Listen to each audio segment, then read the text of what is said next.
Hi guys, and welcome to the final Module 5 of your Career Orientation Program. My name is Ani, and I'm an academic advisor here at Britannica Advisors. Before we start, let's recap what you've done in class so far.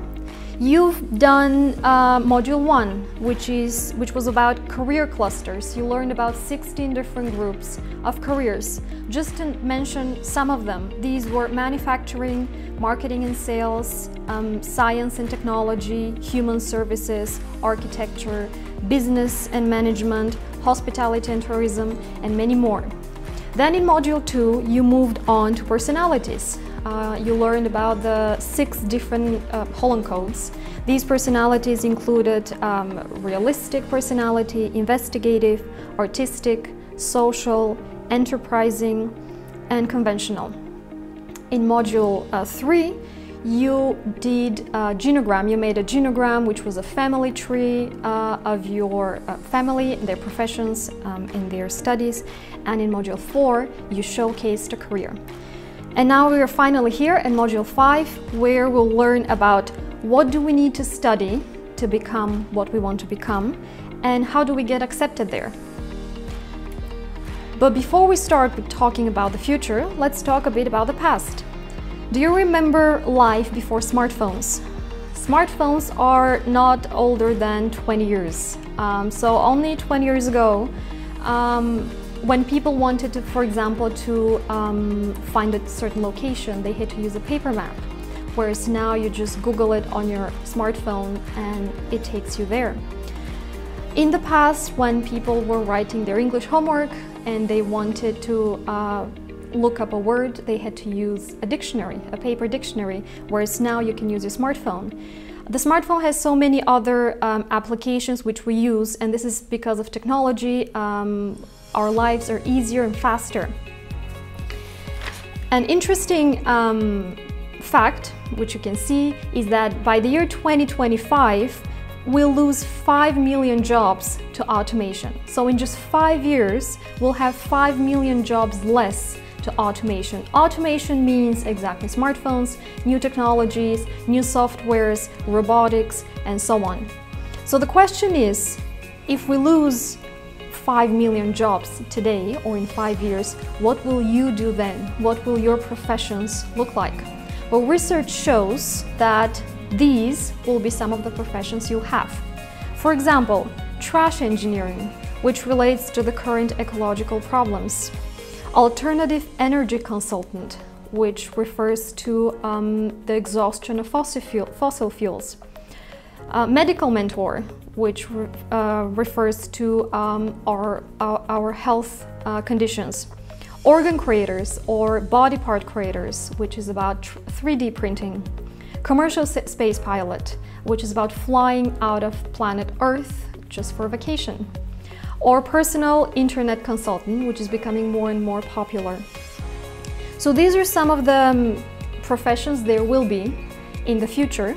But the question is, if you want to study to become some sort of engineer, even if it's a trash engineer, what do you do? What do you study? What are the requirements and what are the deadlines for you?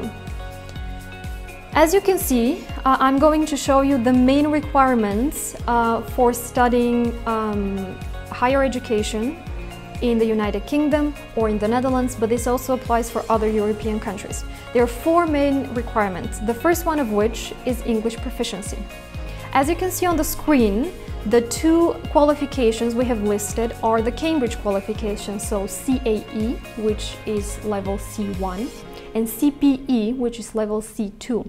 When we speak about the United Kingdom, you see that next to these certificates we have bonus points. These bonus points are extra points that the certificate gives you for when you apply for higher education, meaning that CAE with grade A only and CPE with any grade gives you an extra advantage for when you apply for university. Any other international qualification is of course still accepted, but it's worth 0 points, which means that you need to make up for it in other ways, for example, higher grades on your diploma and so on. In the Netherlands, the situation is the same. We don't have the point system there. but still the Cambridge certificates are the preferred ones. Why do international universities prefer Cambridge? We're going to see in the following video from the London School of Economics.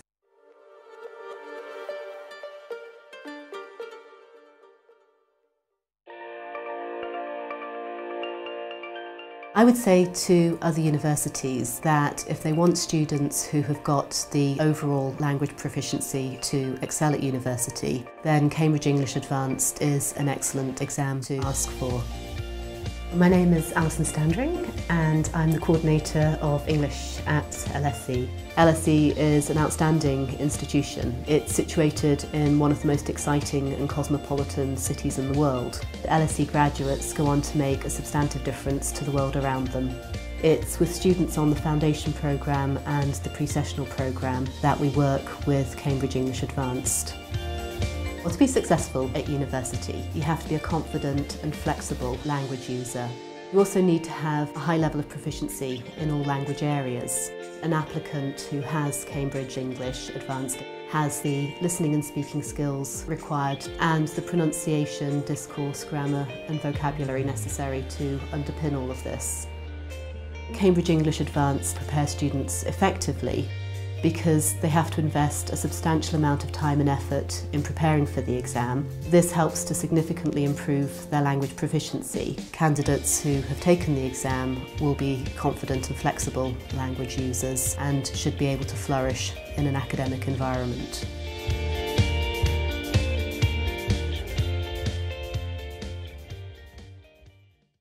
As we saw in the video, as the lady said, Cambridge and the preparation for Cambridge makes students flexible and confident language users.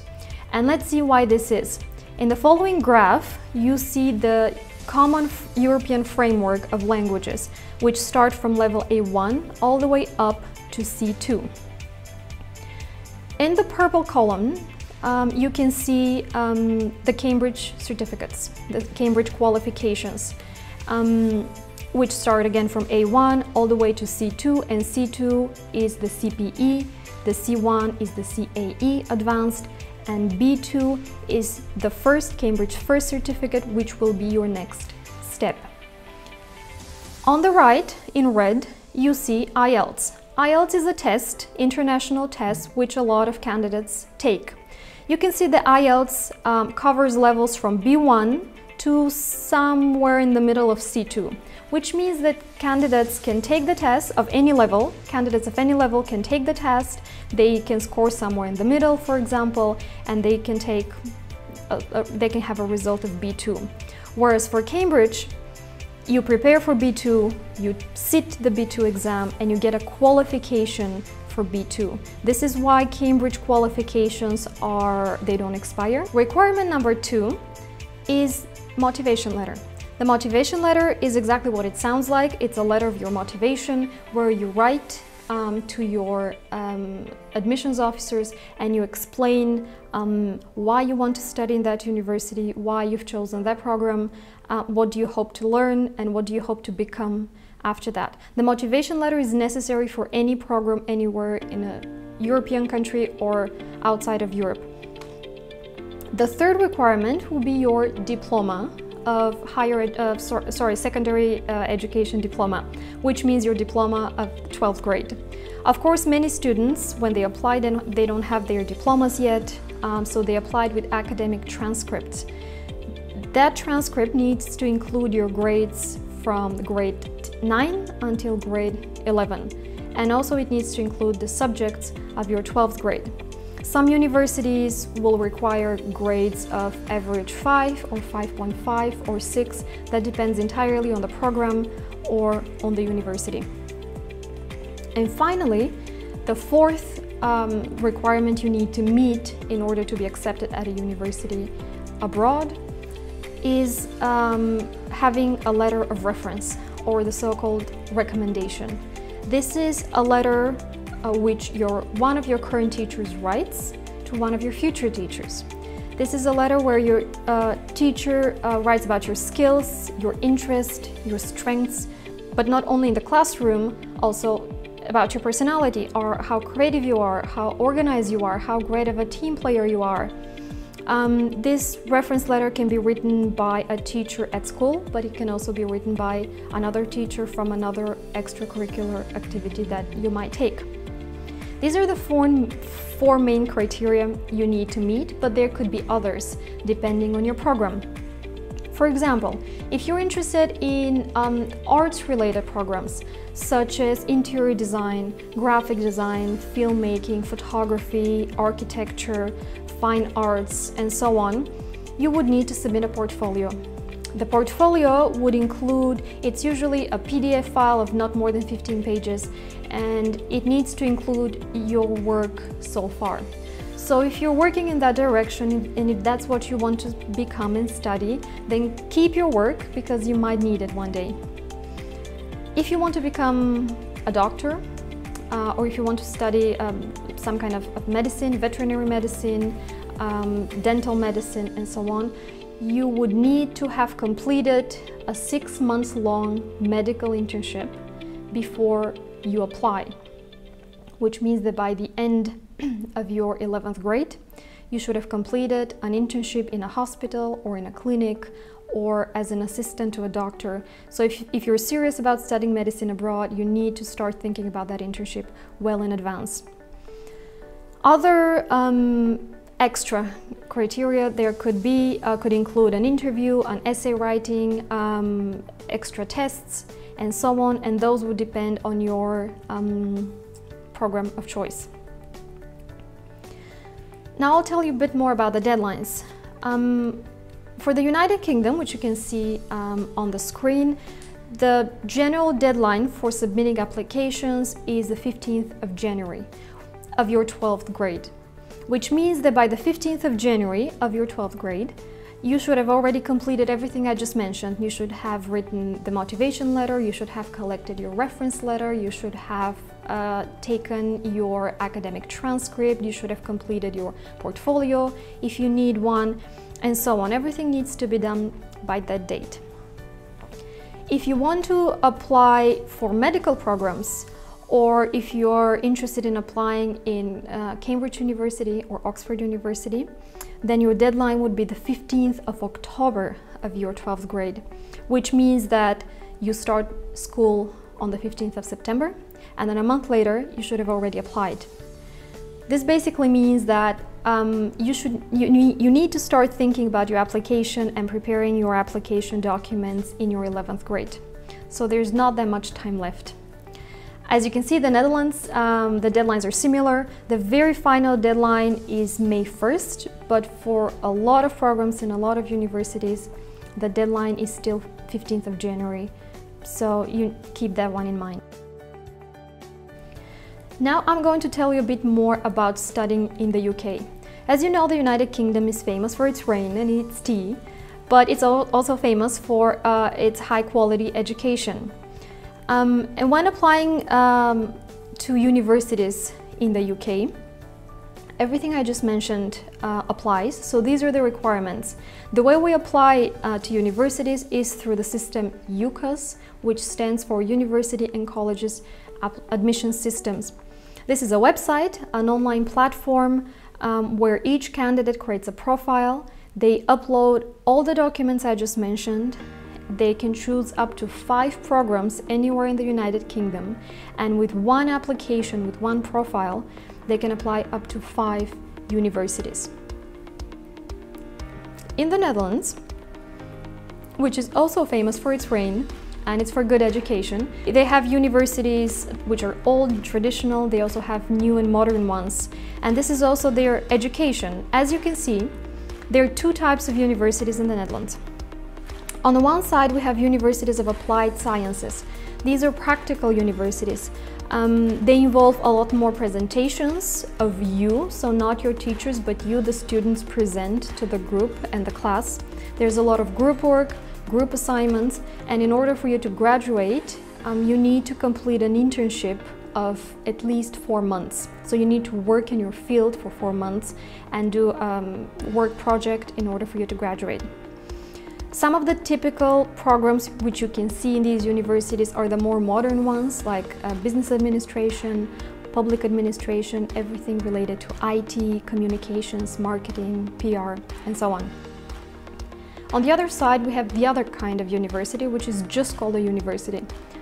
They are more theory-based, they're more academic, they involve more research, more essay writing, and you can do an internship if you want to, but in order for you to graduate, you need to write an academic dissertation. In these universities, we can find some of the more traditional programs like law, politics, any kind of social sciences subject, philosophy, psychology, and so on. The application to universities in the Netherlands is very similar to the one in the UK. Again, we have an online platform, which this time is called StudyLink. Again, this is a platform where every candidate creates a profile, they enter their personal information, they enter 4 choices, not 5, of universities they want to apply to, and they submit their application. Now we're going to look at 3 different applicants. Applicant number 1 wants to apply to a program called Business and Management. Applicant number 2 wants to apply to a game art program, and the third applicant wants to apply to a web development program. Let's look at the subjects these applicants are going to study, as this is quite important.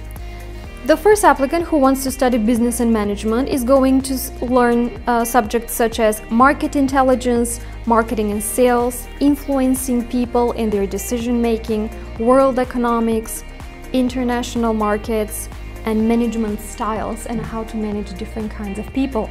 So basically, this program is about the human mind and how to influence it. The applicant who is going to study game art, on the other hand, is going to learn very different subjects. For example, concept art, environment art, world creation, game development. So what they need to do is they need to create an entire new world, set the environment, make the characters. All of these need to be connected to the concept of the game. So what they do is they create something completely new. And applicant number 3, who is going to study web development, is going to study computing, web technologies, web application design, mathematics for 3D simulations, cloud computing, and so on. So in this case, this is much more technological and mathematical way of building something new.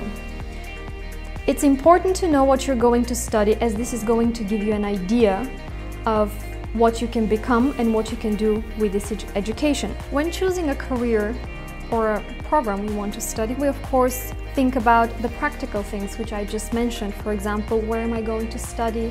What am I going to study? How will I apply? What are the requirements and when are the deadlines? But also when choosing a career, it's important to dream, and it's important to dream big. So this is your first homework. We're going to ask you to complete the following assignment, the what if assignment. You have to answer 3 questions and then submit this assignment back to your teacher. For example, the first question is, if you won $1 million, how would you spend it? Feel free to give any answer that comes to your mind. No limitations. Would you travel around the world? Would you develop a vaccine? Would you build a school, or would you start a new business, and what kind of business would you start? There are no limitations to your answers. Then with the next assignment, which is this one, we want you to think about your goals. So we want you to put your feet back on the ground and really think about how you're going to set your goals and how your future is going to look like. We want to ask you to write 2 educational or career-related goals and write down the steps you're going to take to make these goals come true. For example, my goal is to study web design in the United Kingdom. So my final step, step number 6, is study web design in the United Kingdom. Before that, I need to graduate my high school with 5.5. And also, I need to pass my mathematics maturity exam with 6. Also, I need to pass the CPE, as it is going to give me the greatest advantage when applying to university. But before the CPE, of course, I need to prepare and sit the CAE, the qualification that comes before that. And of course, the final, and this will be the first step I need to take, is to prepare and to take the FCE exam. So this is my plan. What is your plan? After you set your 2 educational or career goals, we would also like to ask you to set 2 personal goals. These time, they can be anything. Of course, they can be related to education or career, but they can be related to a course you want to take. For example, you want to develop a new skill, maybe you want to follow a photography course, maybe you want to learn a new language, maybe you want to travel to some place where you've never been to before. So in here, feel free to explore your mind and your options and your dreams and set your goals.